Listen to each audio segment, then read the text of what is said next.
السلام علیکم ورحمۃ اللہ۔ لرن قرآن ود ام عثمان میں خوش آمدید۔ نبی کریم صلی اللہ علیہ وسلم نے فرمایا، خیرکم من تعلم القرآن وعلمہ، تم میں سے بہترین وہ ہے جو قرآن سیکھے اور سکھائے۔ اللہ تعالی ہمیں بھی انہی لوگوں میں شامل فرما لیں، آمین۔ تو اس حدیث کے تحت ہم قرآن کریم سیکھنے کی اور اس کا تلفظ درست کرنے کی کوشش کریں گے۔ تجوید باقاعدہ سے ایک سیکھنے والا علم ہے، مگر میرا مقصد آسان الفاظ میں قرآن کریم کے الفاظ کی درستگی ہے۔ اسی طرح اس کی تلاوت میں ہونے والی ایسی غلطیوں کی اصلاح کرنا میرا مقصد ہے جس کی طرف تلاوت کے دوران ہمارا دھیان ہی نہیں جاتا۔ تو میری کوشش ہے کہ آسان الفاظ اور کم وقت میں یہ علم سیکھا اور سکھایا جائے۔ بسم اللہ الرحمن الرحیم۔ الف با تا سا جیم ح خ دال ذال را زا سین شین صاد ضاد ق ظ عین غین فا قاف کاف لام میم نون واو ہ حمزہ یا الف ہم نارمل طریقے سے پڑھیں گے۔ الف با پڑھتے ہوئے ہم دونوں آپس میں ملائیں گے تو با ادا ہوگا، با با۔ تا پڑھتے ہوئے ہم زبان کی نوک سامنے والے دانتوں کی جڑ سے لگائیں گے تو تا ادا ہوگا، تا تا۔ سا پڑھتے ہوئے ہم زبان کی نوک سامنے والے دانتوں کے سروں سے لگائیں گے تو سا ادا ہوگا، نرمی کے ساتھ۔ نرمی کے ساتھ بغیر جھٹکے کے، بغیر کھینچے ادا کرنا ہے، سا سا۔ جیم دانتوں سے ادا ہوگا، سائیڈ والے اینڈ والے دانتوں سے اس کی آواز سرکتی ہوئی سامنے والے دانتوں کی طرف آئے گی۔ جیم یعنی سامنے والے دانتوں میں آپ کو ایک وائبریشن سی محسوس ہو، جیم۔ اسے کھینچ کر ادا کرنا ہے۔ کھینچنے کی پریکٹس آپ ایسے کر لیں کہ اپنی مٹھی بند کریں، پھر اپنی انگلیوں کو ایک ایک کر کے کھولیں، تو جتنی دیر میں انگلیاں کھلیں گی اتنی ہی مقدار میں آپ اسے ادا کریں گے۔ ایک بات اور کہ جن حروف پر لکھا ہوا ہے، جیسے با کے اوپر با الف با ہے، تا کے اوپر تا الف تا، سا کے اوپر سا الف سا، تو ان کو ایک الف کے برابر لمبا کرنا ہے۔ اور باقی حروف جن پر نہیں لکھا ہوا انہیں ہم ایسے مد کی طرح لمبا کریں گے، یعنی ایک مٹھی کھولنے کی مقدار میں، ٹھیک ہے؟ جیسے ہم نے کیا ہے، اسے لمبا کیا جیم کو، جیم۔ آگے ہا، حلق کے سے ادا ہوگا، حلق کا وہ حصہ جو منہ کی جانب ہے، اوپر والا حصہ، ہا۔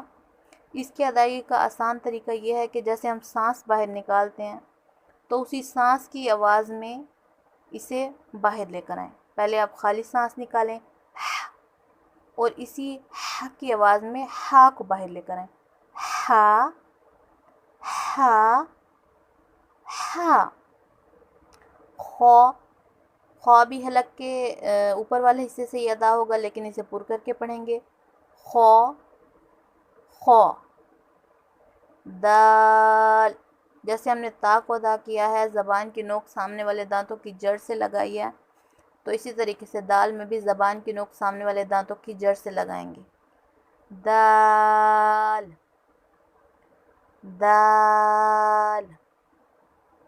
آگے ہے ذال، جس طریقے سے ہم نے سا کو نرمی سے پڑھا ہے، یعنی زبان کی نوک سامنے والے دانتوں کے سروں سے لگائی ہے تاکہ دانت آپس میں نہ ملیں، تو اسی طریقے سے ذال کو بھی نرمی سے ادا کریں گے، ذال ذال۔ غو پر کر کے پڑھیں گے، زبان کے درمیان والے حصے سے اس کی آواز نکلے گی اور زبان کے سروں تک آئے گی۔ غو غو، زا زا، سامنے والے دانتوں سے یہ ادا ہوگا، سامنے والے دانت جب آپس میں ملیں گے تو زا ادا ہوگا، سیٹی کی آواز اس میں نکلے گی، زا۔ سین، یہ جو سی کی آواز ہوتی ہے نا، دونوں دانت آپس میں ملائیں، اوپر اور نیچے والے دونوں دانت جب ہم آپس میں ملاتے ہیں تو یہ سی کی آواز پیدا ہوتی ہے، تو اسے سیٹی کی آواز کہا جاتا ہے۔ سین سین، شین شین، صاد، صاد میں بھی سیٹی ہی نکلے گی، لیکن اس میں سیٹی دانتوں کو ملانے سے نہیں نکلے گی، اوپر والے دانت نچلے ہونٹ سے لگائیں گے تو سیٹی کی آواز پیدا ہوگی۔ صاد، اوپر والے دانتوں کو نیچے والے ہونٹ پر لگانا ہے، صاد صاد۔ آگے ہے غود، اسے بھی پر کر کے پڑھیں گے، زبان کے درمیان والے حصے سے یہ ادا ہوگا اور زبان کی سائیڈ کو اوپر کی طرف موڑ لیں گے تھوڑا سا، غود غود۔ آگے ہے طوا، جیسے تا اور دال کو ادا کیا تھا ویسے ہی طوا کو ادا کریں گے، طوا طوا۔ آگے ہے غوا، جیسے سا اور دال کو ادا کیا تھا ویسے غوا کو ادا کریں گے، نرمی کے ساتھ کہ دانت آپس میں نہ لگیں، اوپر اور نیچے والے دانت آپس میں نہ لگیں، غوا غوا۔ عین، حلق کے درمیان والے حصے سے ادا ہوگا، حلق کے درمیان والے حصے سے آواز باہر کی طرف لائیں گے، عین عین۔ غوین، غوین بھی حلق کے درمیان والے حصے سے ہی ادا ہوگا لیکن اسے پر کریں گے ہم، غوین غوین۔ فا، فا یہ بھی نرمی سے ہی ادا ہوگا، لیکن اس میں ہم اوپر والے دانتوں کو نچلے ہونٹ سے لگائیں گے تو فا ادا ہوگا۔ سا اور فا میں یہ فرق ہے کہ سا میں ہم زبان کی نوک ہے وہ سامنے والے دانتوں کے سروں سے لگاتے ہیں، جبکہ فا میں ہم سامنے والے جو دو دانت ہیں وہ نچلے ہونٹ سے لگاتے ہیں، فا فا۔ قوف، یہ بھی موٹے حروف میں سے ہی ہے، پر کر کے اسے پڑھیں گے، ہمارے حلق کا وہ حصہ جہاں گوشت کا ایک لوتھڑا لٹکا ہوا ہوتا ہے، گوشت کا ایک ٹکڑا جسے کوا بھی کہتے ہیں، تو حلق کا نیچے والا حصہ جب اس کوے سے ٹچ ہوگا، ہلکا سا لگے گا تو ایک حرکت سی پیدا ہوگی، تو اسی حلق کے نیچے والے حصے کو اسی گوشت کے لوتھڑے سے، گوشت کے ٹکڑے سے یعنی کوے سے لگانا ہے تو قوف ادا ہوگا، قوف قوف۔ دیکھیے ایک حرکت سی پیدا ہو رہی ہے تو اس حرکت کو کلکلا کہیں گے، یعنی آواز کو تھوڑا سا ہلانا اور پر کرنا، قوف۔ کاف، کاف ہم باریک پڑھیں گے، کاف۔